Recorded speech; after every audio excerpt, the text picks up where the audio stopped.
আসসালামু আলাইকুম। Hello everyone, কেমন আছেন সবাই? আই হোপ সবাই অনেক বেশি ভালো আছেন। আমি আলহামদুলিল্লাহ ভালো আছি।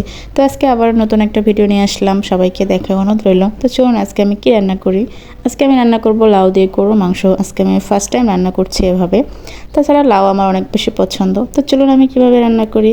তো আমি ভালোভাবে লাউটা কেটে ধুয়ে নিলাম। আর এখানে কড়াইয়ের মধ্যে একটু রসুন দিয়ে একটু ভেজে নিয়ে আমি পেঁয়াজ আর কাঁচামরিচ দিলাম, দিয়ে ভালোভাবে ভেজে আমি আস্ত জিরা দিলাম আর লবণ দিলাম।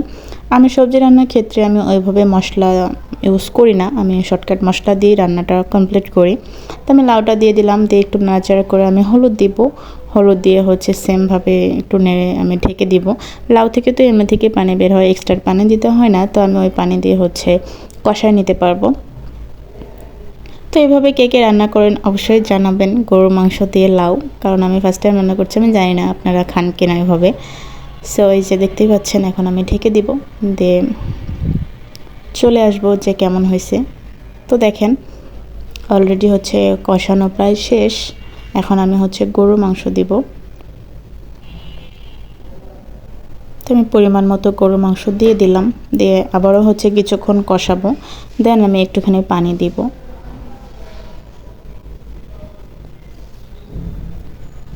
আজকে কিন্তু দারুণ হয়েছে রান্নাটা। তো আমি এদিকে রান্নাটা বসাই দিয়ে ভাবলাম যে রুমটা একটু গোছাই, কারণ বেডশিটটা ধুয়ে দিয়েছিলাম, তো বিছানো হয়ে গেছে। এখন একটু বাইরে দেখতেছি, কারণ রান্না করতে করতে রান্নাঘরে থাকতে অবস্থা শেষ হয়ে যায়, তাই একটু বাইরে আসলাম। তো চলুন তরকারির কী অবস্থা দেখি।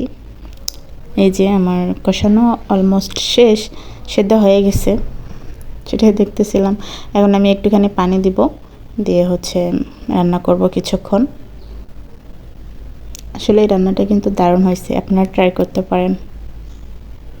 আমি আমার মতো করে রান্না করি, সেভাবেই আপনাদের সাথে শেয়ার করি, এখানে এক্সট্রা কোনো কিছু দেই না। তো এই যে আমার রান্না প্রায় হয়ে আসছে। তো কেমন লাগলো আমার এই ভিডিওটা অবশ্যই জানাবেন।